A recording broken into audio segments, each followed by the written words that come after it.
Luan, me diz uma coisa, com a taxação dos dividendos já aprovada na Câmara, como vai ficar a estratégia de dividendos aqui no Brasil? É sobre isso que a gente vai tratar nesse vídeo. Vem comigo. Salve, salve, investidor, como é que você está? E eu já mostrei no vídeo anterior que na Câmara dos Deputados a taxação dos dividendos foi aprovada, com uma alíquota que pode chegar a 10%. Tá, isso você já sabe. Mas o que você quer saber é o seguinte, qual vai ser o impacto disso na estratégia previdenciária de dividendo, que é aquela que foca em empresas boas pagadoras de dividendos aqui no país? Já que o grande atrativo dessa estratégia é o fato de os dividendos serem isentos. Ah, Luan, mas peraí, eu não recebo 50 mil por mês? Então, para a maioria não vai ter nenhum impacto, mas não é bem assim. Porque vamos lá, a empresa que você tem na sua carteira, ela tem grandes investidores por trás, que recebem muito mais do que 50 mil por mês. E aí, o que você acha que vai acontecer? Ah, Luan, mas tem aquele redutor de alíquota que não pode ultrapassar 34%, que é a carga tributária máxima nas empresas do lucro real, sendo que todas as empresas da Bolsa de Valores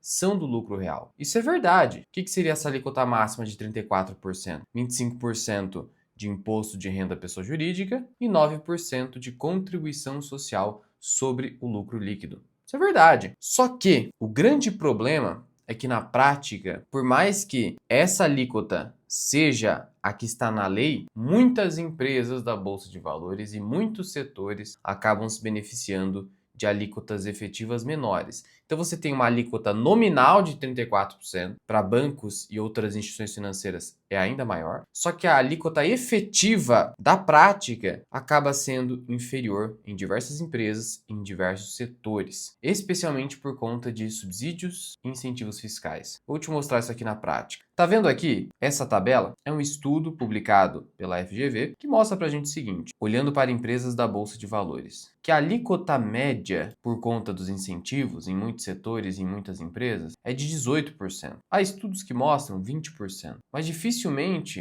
na média, você vai ultrapassar até mesmo a alíquota do imposto de renda pessoa jurídica, que é 25%. De tal modo que, sim, muitas empresas vão acabar entrando nessa nova lei. E aí eu te pergunto, o que você acha que vai acontecer internamente na gestão dessas empresas? Pensando nos grandes investidores que estão por trás dessas empresas. Vou te dar um exemplo aqui de empresa, que inclusive recentemente fiz um relatório lá na comunidade Formação Mira Invest, Grupo Mateus. O Grupo Mateus é uma empresa que está localizada principalmente no Nordeste do país. E lá ela recebe incentivos fiscais. Não à toa que quando você olha aqui para o último resultado trimestral da empresa, a alíquota efetiva que foi praticada de imposto de renda e contribuição social foi de 8,8%, muito abaixo. Sendo assim, para os acionistas do Grupo Mateus, que recebem os dividendos da empresa, não é uma empresa que tem um alto payout, fica ali entre 25% a 30%, mas ainda assim, para fins didáticos aqui, o acionista do Grupo Mateus, se receber 50 mil, vai ser tributado com esse novo imposto. E os grandes investidores é que vão determinar então o direcionamento do lucro líquido do Grupo Mateus, pensando nessa tributação, porque eles vão ser os mais afetados. Só que aí o pequeno investidor vai ser afetado no sentido de agora a empresa que eu achava que ia pagar bastante dividendo vai começar a reduzir. Então empresas que são conhecidas como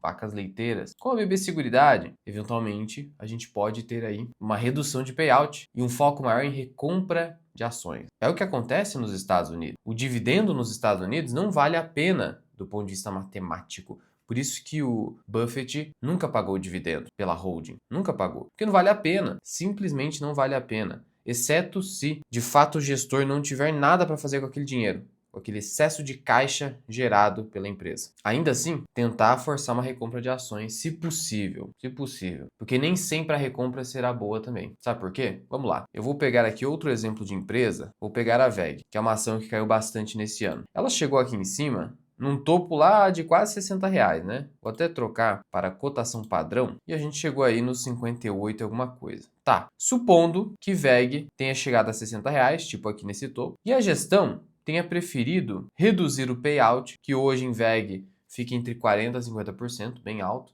reduzir para o mínimo de 25%, para evitar essa tributação nova. Os subdividendos. E aí usa essa diferença, então vamos lá, deixo em 25, eu ia pagar 45, eu pego esses 20 excedente que eu ia pagar como dividendo e uso para a recompra de ações na bolsa de valores. E a gestão acaba recomprando muito aqui em cima, no pior momento. Nesse caso, a gestão fez um bom trabalho do ponto de vista financeiro para o acionista? Não. Comprou comprou no momento errado. Então, que valor está sendo gerado aqui? Percebe? Então, a recompra de ações depende do momentum, porque recomprar a qualquer preço não gera valor. Cuidado com o que o pessoal fala para você aí.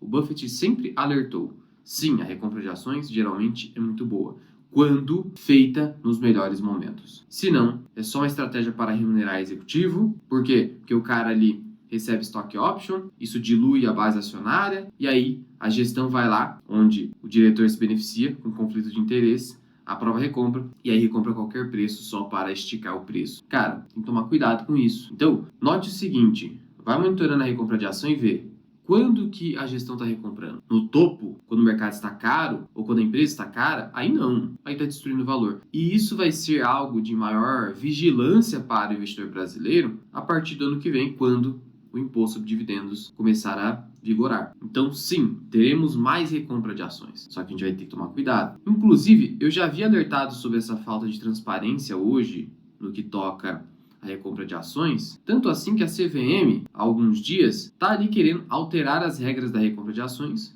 justamente para trazer mais clareza quanto ao momento de recompra, quanto ao valor intrínseco. Então, a empresa deve estipular um valor intrínseco só abaixo do qual ela vai fazer a recompra, sob pena de não gerar valor ao acionista. Isso vai ser muito importante a partir de então. Alô, então você está me dizendo que a quantidade de dividendo vai cair na maioria das empresas? Sim. Sim. Por quê? Porque, viu, o que você prefere? Recomprar as ações no melhor momento, pensando numa taxa de retorno de pelo menos 15%, ou receber um dividendo que vai ser tributado em 10%. Não é você que vai ser tributado, você que não recebe 50 mil, mas a decisão vai partir de cima. E aí muitas empresas vão se ater a isso, especialmente aquelas com alíquota efetiva abaixo de 34% de forma recorrente. Mostrei ali o Grupo Mateus. O Grupo Mateus não vai ter tanto problema nesse sentido porque já paga o mínimo legal. Ainda assim, vai ser uma tributação a mais para os acionistas. Então, o que eu quero dizer é o seguinte, você, pequeno investidor, será afetado na estratégia de dividendos, sim, das empresas que recorrentemente aplicam uma alíquota efetiva de imposto abaixo de 34%, porque a decisão vem de cima e vai te afetar. Então, espere payouts mais baixos. Vai destruir a estratégia de dividendos? É isso que vai acontecer? Não, não é isso que vai acontecer. Mas irá reduzir a sua atratividade. A atratividade do dividendo para o pequeno investidor vai continuar alta, porque ele não vai ser tributado. Só que, forçosamente, os dividendos serão menores. E aí uma empresa que antes pagava um payout de 80%, talvez reduza para 50%, até abaixo disso. E aí ela vai ter que alocar esse recurso de outra forma, especialmente com recompra de ações. E aí com a recompra, o que a gestão faz? Peguei aqui a composição acionária do Grupo Mateus só para exemplificar. Ela vai fazer a recompra através da sua tesouraria e aí você vai conseguir acompanhar ali o número de ações na tesouraria. Esse número de ações aqui, por exemplo, pouco mais de 1 milhão de ações na tesouraria do Grupo Mateus, a empresa pode vender no futuro, quando ela achar que está caro, e aí embolsar essa grana, isso beneficia os acionistas de longa data, ou ela pode cancelar essas ações, aumentando automaticamente a sua participação societária na empresa e, consequentemente, o lucro por ação e o dividendo por ação, sem fazer nada. É assim que, por exemplo, Buffett conseguiu aumentar, sem fazer mais compras de ações, a sua participação em Apple, por causa das recompras de ações feitas em bons momentos. Então, eu vejo sendo mais comum a gente não ter aqueles dividend yields tão elevados que nós vemos aí em algumas empresas, se aproximando mais de algo de 5, 6%, mesmo aquelas que costumam pagar 8% por conta disso. Ah, as ações irão cair por conta disso? Não necessariamente, porque isso aqui não afeta as empresas, não aumenta a carga tributária das empresas, mas os grandes sócios, e não em todas as empresas também. Então, o impacto está no sócio. E aí, se eu vou reter mais lucro, as ações não têm que cair por conta disso, percebe? Então, essa nova tributação dificilmente vai gerar uma grande correção no mercado. Então, o que a gente pode esperar é um novo comportamento em empresas mais previdenciárias, por conta dessa nova tributação atingir muitas delas, pensando nos seus grandes sócios por trás, e haver um novo comportamento na gestão das empresas, comportamento voltado para a recompra de ações nos melhores momentos. Porque se assim não for, você vai estar diante de uma gestão duvidosa, que não quer saber do minoritário. Então, isso aí vai ser bom no sentido da gente conseguir monitorar isso aí com mais clareza. Certo, Luan, entendi. Mas quer dizer que a estratégia de dividendos já era? Não, porque, veja, a estratégia de dividendos foca em empresas maduras, com baixa necessidade de investimento nas suas operações, para a manutenção das suas operações, com baixo caráter cíclico. Isso vai continuar. O que vai mudar é menos dinheiro no seu bolso dessas empresas. Mas as empresas em si, elas não vão mudar em nada. Mas sim, é provável que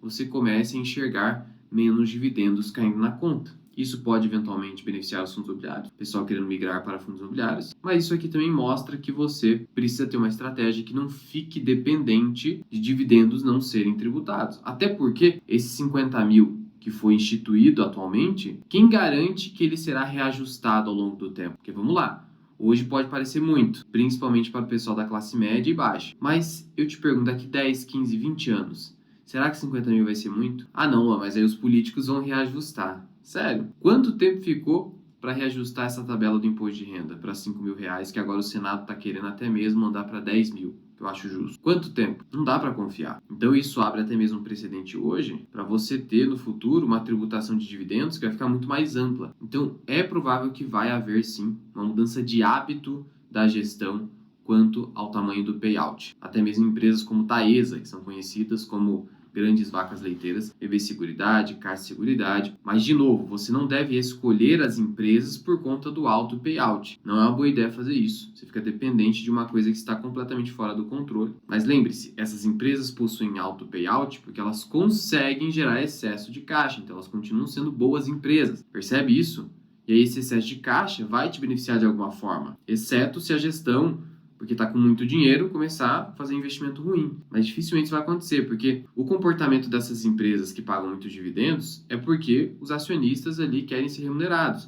Então, essas empresas vão buscar recompra, mas a recompra precisa ser feita nos melhores momentos. Enquanto isso, se não tiver oportunidade, a gestão tem que fazer o quê? Deixar o caixa, por exemplo, a gestão da BB Seguridade, deixar lá o dinheiro no caixa, rendendo Selic, ganhando com float, por exemplo. No caso, não ganhando com float, porque o float é o capital que não é livre, aquele capital que é mais um passivo sem data e que pode nunca acontecer se o sinistro nunca acontecer, mas deixar ali o capital próprio, o excedente de capital próprio da BB Seguridade, alocado ali em Selic, aguardando a oportunidade. Quando ocorrer uma oportunidade do mercado, por exemplo, eu entendo que hoje a BB Seguridade está com preço atrativo, ela vai lá e faz a recompra. Mas claro, a recompra no Brasil até então, ela é pior que os dividendos. Por quê? Porque a recompra implica em eu ter que vender essa ação no futuro, se eu for fazer alguma venda, se eu for usar desse capital, usufruir desse capital acumulado. E essa venda vai gerar imposto, a não ser que eu venda abaixo de 20 mil reais no único mês. Então, acima de 20 mil reais em vendas, a recompra, o que ela te produziu de benefício, quando feita no momento correto, vai ser pior do ponto de vista tributário, porque gera imposto de 15%. Mas vai ser a alternativa menos pior. Porque no caso da recompra, se eu não vender, eu nunca pago imposto. No caso dos dividendos, isso para os grandões, mas isso vai determinar o comportamento que vai atingir os pequenos investidores, eles vão ser tributados na hora. Eles preferem diferir o imposto. E claro, a gente ainda não sabe todo o detalhamento de como vai ser executada essa alteração legislativa, porque o Poder Executivo ainda precisará criar um decreto, a Receita Federal vai criar também normas concretas para detalhar a aplicação da lei, e aí a gente vai ter mais detalhes. Além do fato de que o Senado ainda pode promover alterações, mas a princípio há aí uma expectativa muito grande de aprovação dessa medida.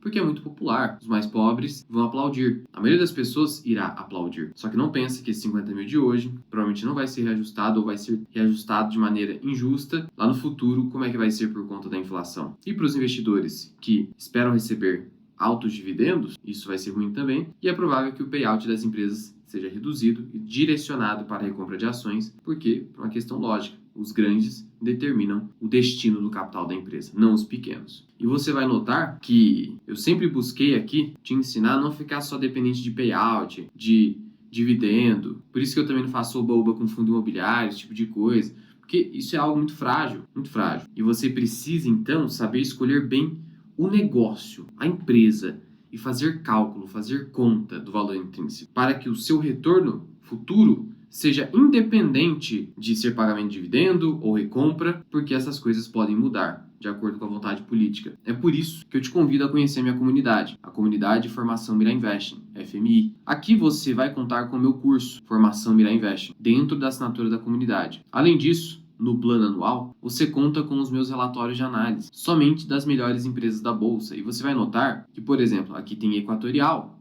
que não paga um super dividendo. Aqui tem BTG, também não paga. Temos VEG, temos Vivara, temos Multiplan. Algumas, sim. Eu não vou deixar de achar que o Itaú é um bom investimento, por exemplo, simplesmente porque ele eventualmente vem a reduzir o payout? Não.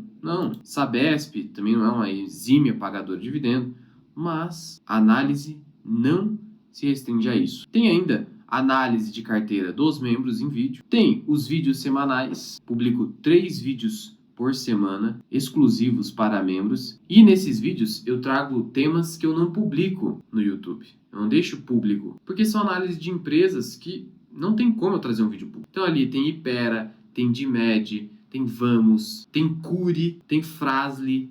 Tem uma série de companhias que se eu postasse um vídeo daria 1000 visualizações. Então eu deixo isso exclusivo para os membros. E ainda eu sigo as sugestões dos membros. Eu vou fazendo uma lista e vou analisando essas sugestões. Portanto, conheça os benefícios da minha comunidade no link da descrição e no primeiro comentário fixado. É uma assinatura de apenas R$2 por dia. No plano anual é ainda menos do que isso. E você vai estar investindo na sua educação. R$2 por dia.